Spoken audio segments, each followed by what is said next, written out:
Genesis chapter 3. Now the serpent was more cunning than any beast of the field which the Lord God had made. And he said to the woman, Has God indeed said, You shall not eat of every tree of the garden? And the woman said to the serpent, We may eat the fruit of the trees of the garden, but of the fruit of the tree which is in the midst of the garden, God has said, You shall not eat it, nor shall you touch it, lest you die. Then the serpent said to the woman, You will not surely die, for God knows that in the day you eat of it, your eyes will be opened, and you will be like God, knowing good and evil. So when the woman saw that the tree was good for food, that it was pleasant to the eyes, and a tree desirable to make one wise, she took of its fruit and ate. She also gave to her husband with her, and he ate. Then the eyes of both of them were opened, and they knew that they were naked. And they sewed fig leaves together and made themselves coverings. And they heard the sound of the Lord God walking in the garden in the cool of the day.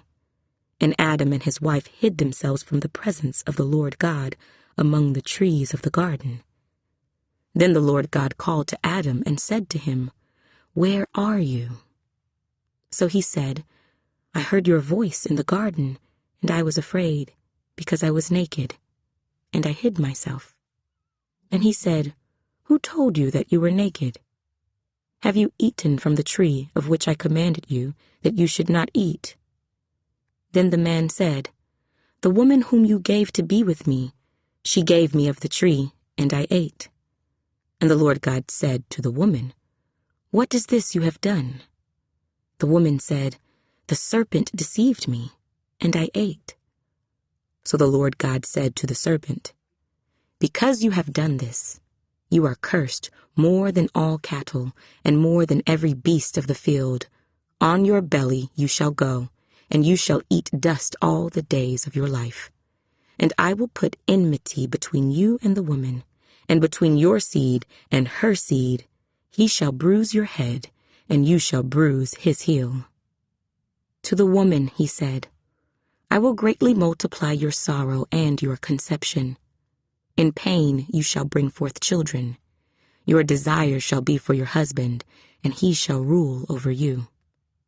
Then to Adam he said, Because you have heeded the voice of your wife, and have eaten from the tree of which I commanded you, saying, You shall not eat of it.